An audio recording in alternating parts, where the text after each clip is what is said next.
Welcome, and thank you for joining us this morning. I'm sorry we're a little delayed. We had some audio issues, but we are ready to rock and roll. Rich Steckler, the Director of Marketing at Access Idaho, is here with us to present Payment Processing 101. We'd like to thank Access Idaho for being an IAC corporate partner and for sponsoring this webinar. Rich has served as the Director of Marketing at Access Idaho since February of 2003. He uses his 31 years of marketing, advertising, and customer service experience to help Idaho government entities launch and/or expand their e-commerce applications.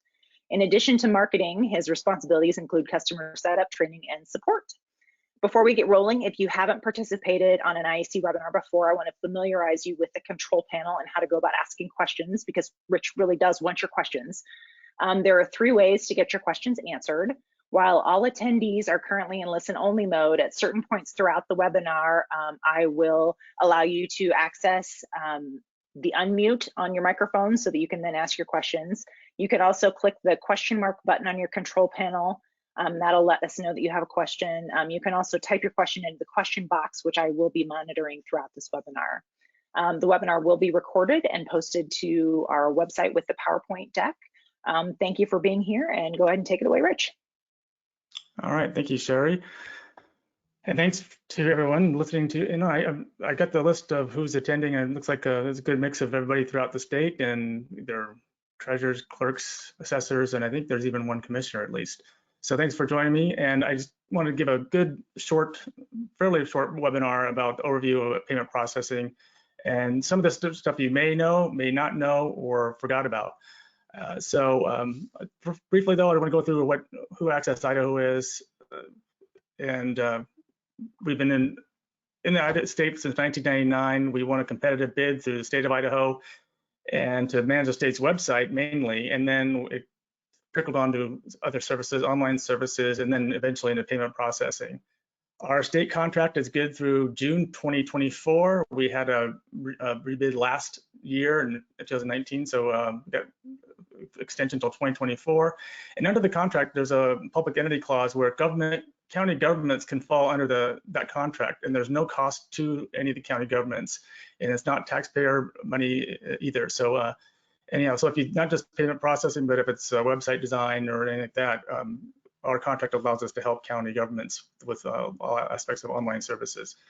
We're located in downtown Boise, so there's 13 of us, and well, right now we're all spread out throughout Boise because we are working remotely, like seems like most of the state, and we probably will be until January.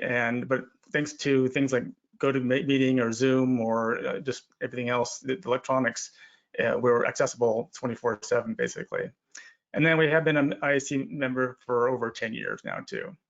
So now we'll just get right into the electronic payments as far as where do you start. And the main thing is that you should address is, well, you want to own a merchant account or not?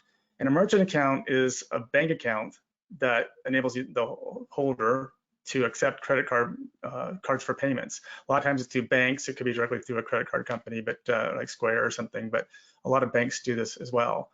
And then so you've got to decide whether you want to own that merchant account or go through a third party, and Access Idaho will be considered a third party, and there's lots of third party vendors to choose from. So I wanted to go through as far as the advantages of using a third party merchant account. The main thing is, as we all know, is with fiscally, you don't have a lot of county departments, especially bigger ones, don't have the infrastructure to absorb the fees of credit card payments, especially as they get used more and more as years go by. So one thing you can do is when a third-party merchant, you can pass the fees on to the customer. So the county isn't charging those fees, the third party is. So there's no discrepancies there. So there's the counties, actually the third parties are responsible for PCI compliance, and there's a boatload of PCI is payment card industry, and there's a boatload of rules and regulations you have to follow in order to be PCI compliant. And if you go through a third-party vendor, the third-party vendor insulates the county from those requirements.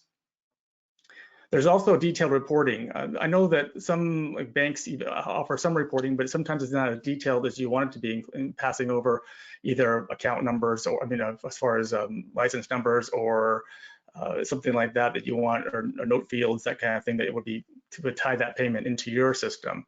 And most third-party vendors that I'm aware of do have that detailed reporting, either daily reports in real time or deposit reports. There's also the chargeback responsibility. And I'll explain what chargebacks are a little bit more later in the presentation, but the third party handles that as well. And then swipe card readers. I know some, at least banks, offer readers, but they charge for them. And a lot of third party merchants do not charge for at least the swipe readers. The chip readers are a different story, and I'll mention that a little bit later as far as the cost involved with those. But most third-party merchant accounts offer the free card readers too. And then there's the counterfeit liability, which is EMV, which I'll explain a little bit more. The third party accepts the liability for that as well. So things to consider when you're looking or reviewing your third party or any kind of vendor for credit card processing. Who are they? How long have they been around? And then where are they? As far as in this, especially when it comes to support, is the support in Indiana or India, or is it local? Are they give you 24-hour access? Because now with Idaho, there's 2 time zones. So is it just 8 to 5 Mountain Time, or is it Pacific Time, or is it Eastern Time? That kind of thing. So things to consider when you need help. It's not always going to be in the middle of the day type of thing.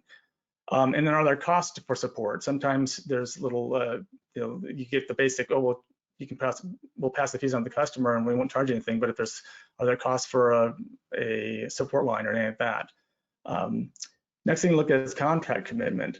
Sometimes you're locked in, like a cell phone bill or something like that. You're locked into a 2-year contract, and then it's hard to get out of. So you want to look at how easy, if you're using it for a month, is it okay to get out of it after that, or are you stuck with it for another 2 years?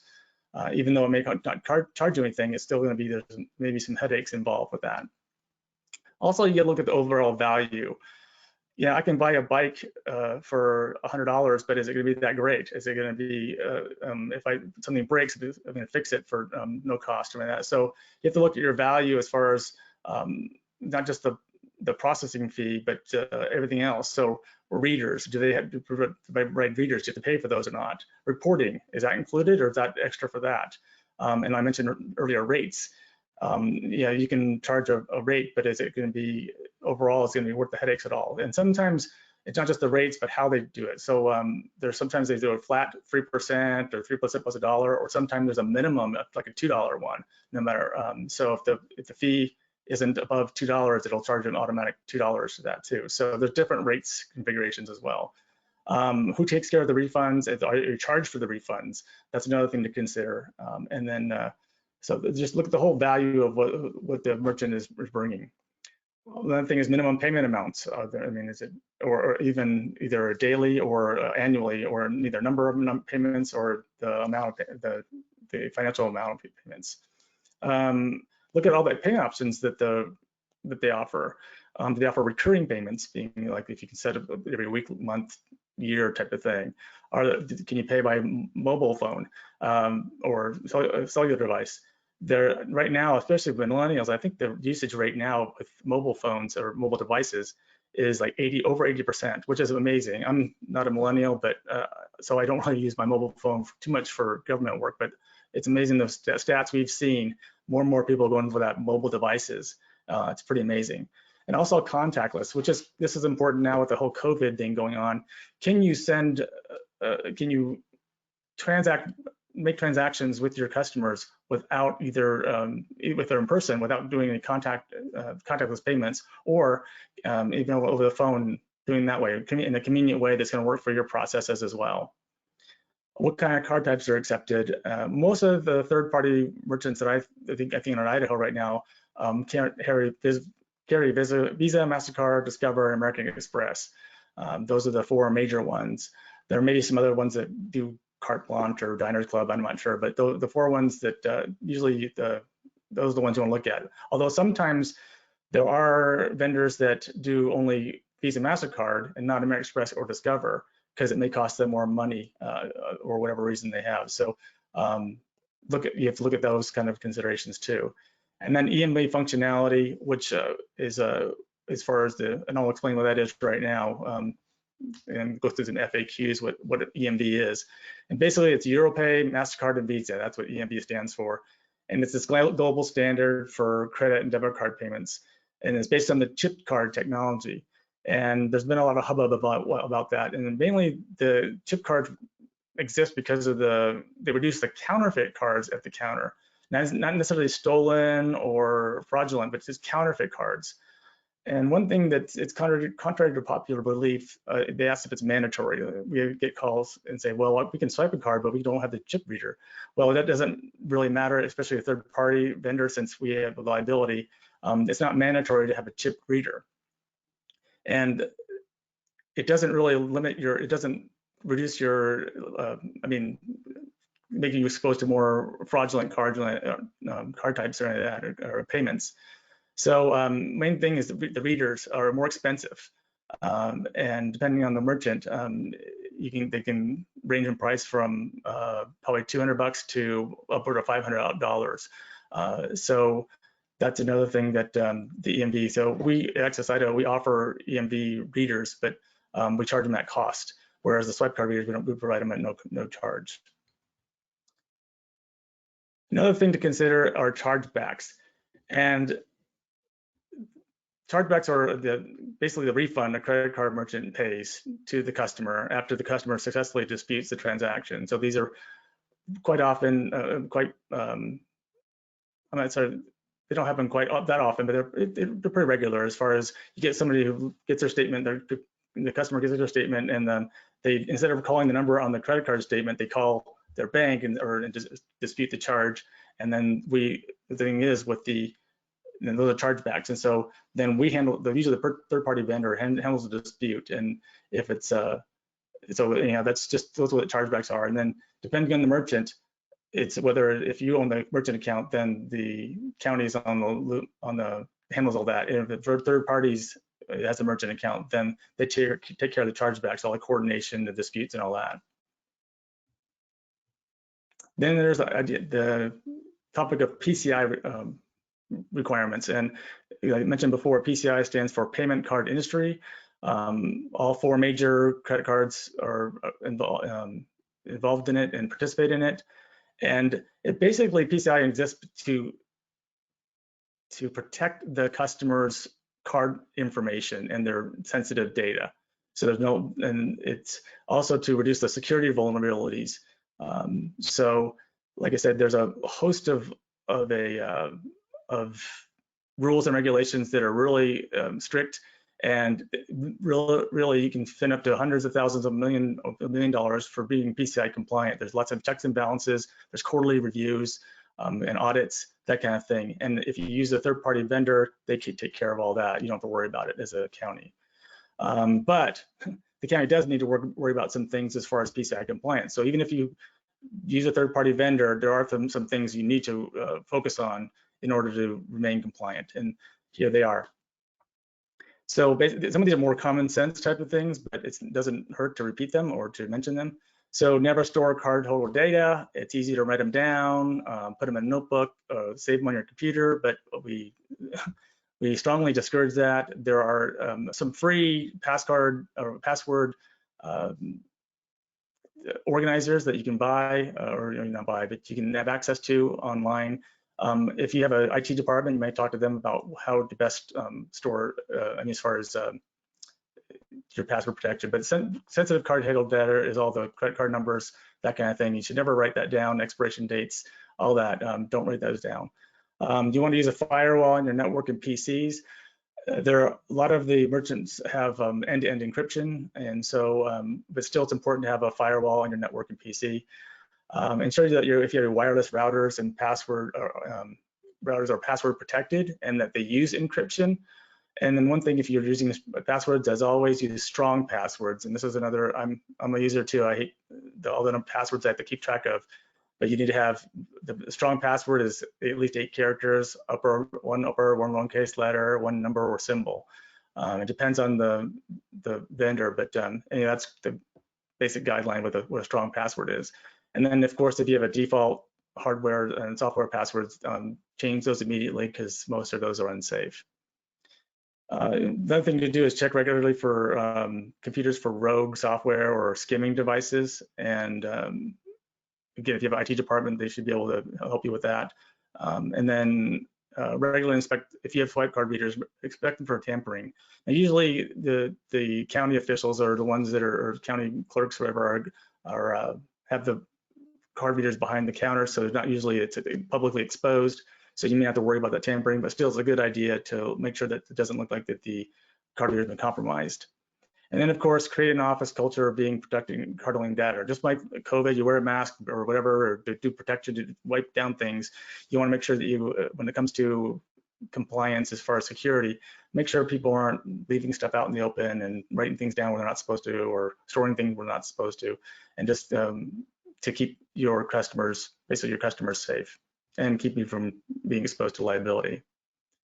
So that is the overview of the payment processing. Then my contact information is there. One thing that I always do, I include at the bottom there, I include my cell number. I know because of the time change, we're in Southern Idaho and of course Northern Idaho. If it's after 4 there, it's after 5 here. So our office may not answer the phone. So I always give people my cell phone number. If there's any issues, I'm a lifeline. So feel free to contact me if you have any questions or need more information. There's a lot of jargon, vernacular, and rules are changing all the time with payment card processing. But one thing I always tell counties is that it should make your life easier, not harder. So there may be a learning curve, and there may be some apprehension and some misconceptions about it, but it should make your life easier, not harder. And so if you do have a third-party vendor, reach out to them early and often. And don't be, I would tell all our customers that if I'd rather have you call me 5 times a day and be happy than try to work on something and be frustrated and be miserable for 5 hours and then call me. So, and, it should make their life easier. And this is the way everything's going or has gone. And everything's auditable, everything's safe and secure. And feel free to reach out if you need any questions or any help. Okay, I have unmuted everyone's microphone, so you have the option now, if you have a question, to go ahead and click the microphone, unmute yourself and ask it. Rich is ready and waiting.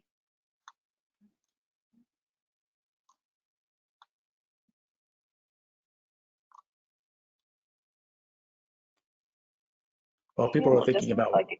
Yeah, go ahead. Well, I wanted to mention one thing too, is that I know that I don't know if Beverly from Teton County is on, but one thing we helped is there's a issue with people's chargebacks, and we able to work with them to put their county's name on the customer's credit card. So then, there still are numbers on there, but it kind of says what the charge is for. So if you use a third-party vendor, make sure they can work with you to tweak if there's any issues you're having. They can work with you to solve those problems. But I know with her, not necessarily with her department, but with the assessors and sheriffs at the Teton County, we help them out a little bit too with the little customization. Beverly, did you have a question or did you want to comment about that? Yeah, I'm the only person I see is Rich, so I don't have anybody else on there. That was super helpful to us for sure. My other question though, I do have a couple questions. When somebody contests the charge, let's say they use their card for solid waste, they go through, they dump garbage, and then 2 months later, when they look at their credit card statement, they don't remember what that was for and they contest it. We're the ones that really took the hit on that. We had no way to rebut them contesting that. Is there some kind of solution for that, or how does that? I mean, is it just too bad? So sad, or what?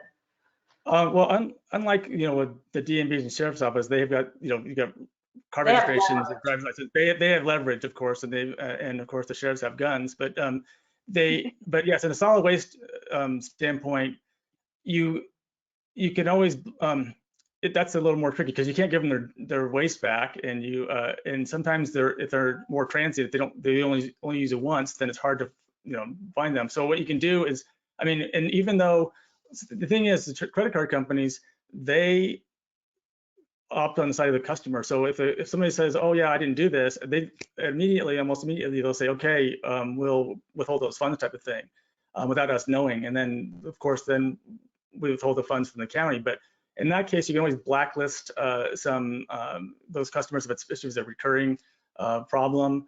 One thing that Clark County did, actually, Fremont County did, their solid waste, they already had a third-party, actually a waste station. Their waste station thing had a scale software, and they integrated our payment engine into the scale software, and they required I think they got FD40, they got the chip readers too, and so that cut down on the number of chargebacks they got. But it takes a little bit more IT support, but they're not a big county. Fremont County isn't. I was kind of proud of them for looking into it and using the scale software, and they put our payment engine in there, and then they just take the payments there. And I think they haven't had, you might talk to Jelaine maybe in Fremont County and see, but I haven't heard any big issues at all. And yeah, I understand with solid waste, it's different than some of the other departments where you're dealing with the general public, and then you can't leverage, like withhold the registration or a driver's license from them or credentials from them. But you can do your best to, I guess, blacklist everybody and that's abusing the system, I guess. But I think most of the time, I would think that if you called the customer, and I don't know, Beverly, correct me if I'm wrong, but those people that if you called back and said, hey, this is for a solid waste thing, this was legitimate, hopefully they can charge their card again for the amount, so you're not out that. That's not a guarantee, but yeah, our transfer station is so busy that apparently they don't even collect phone numbers. So I have to go and do some people search to try to track down that person, which was successful on some, but not very many. It did help that it's identified on their credit card statement, but yeah, we don't really have any recourse in that situation. Yeah, I guess that's one thing I highly encourage is, if it's optional, but I know it's a time sump, but take the phone numbers down. I mean, they can always give you the wrong phone number, but I give it to get a phone number down for the person who's doing it, because that way you do have some contact. We at least need to do that. Yeah, I know it's an extra time to put 7 digits in, but or 10 digits in, but I highly recommend doing that, and that would help hopefully mitigate that problem as well. Right. And then one other question I had on the reports. Because of that issue of returns, where we would be short on our bank reconciliation a certain amount of money because a return had occurred in that day. Yeah. It's hard for me to figure out what report can I pull up that shows the daily transactions that occurred, and including returns and refunds, all 3 things. Okay, yeah, on our reports, and I can always show you later, you can do a report just it shows refunds or returns. Yeah, but you can't include it in one report. You have to specifically go in and ask for that, correct? Well, actually, the deposit reports now they'll have the backed out bar on there. So if we call merchant disbursement reports or ACH reports, those will include the amount that's backed off. I'm not sure if that answers your question. What's the name of that report? Pardon? What was the name of that report? It's called merchant disbursement. Oh, okay.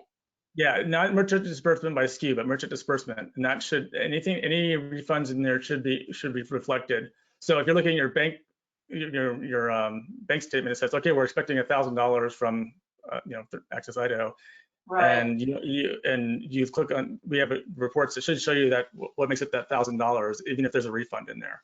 So right. It should be, like I said, everything should make your life easier and not harder. So if you're still stumbling upon something, let me know, and the chances are we haven't shown you that yet or something, or somebody forgot something, but yeah.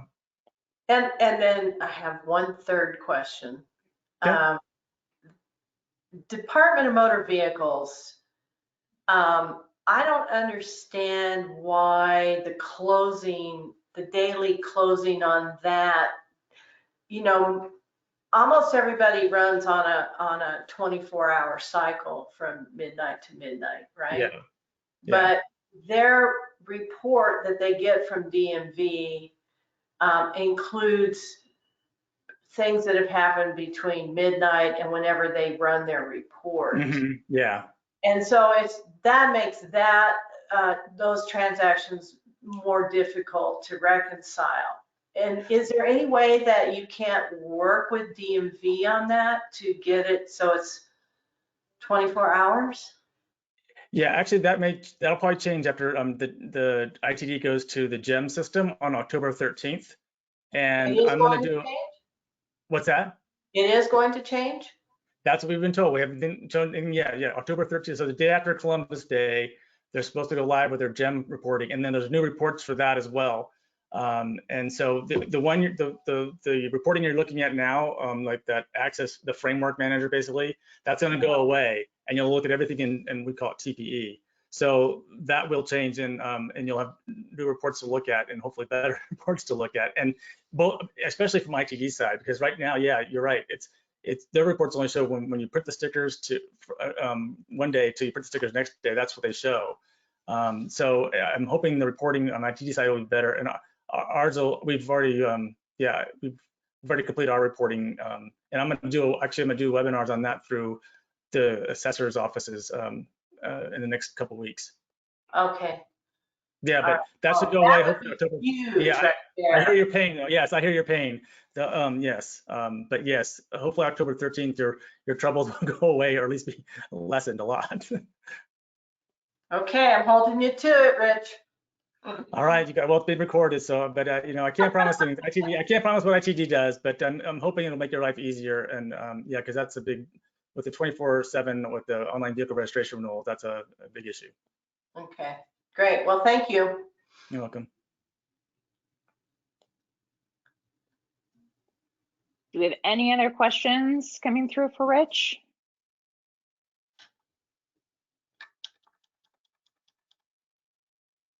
Doesn't sound like it. I want to thank. That good. Yeah, you were awesome. You answered everything. Thank you, Rich, for putting this on for our group. Again, this will be recorded and posted to our website with Rich's slide deck if you have any questions or you want to go back and review it later. And always be sure to give him a call or shoot him an email if you have any questions. Thank you, Rick, for your time. All right, thank you. Thanks. Have a good day. All right, See thank you. you. Bye.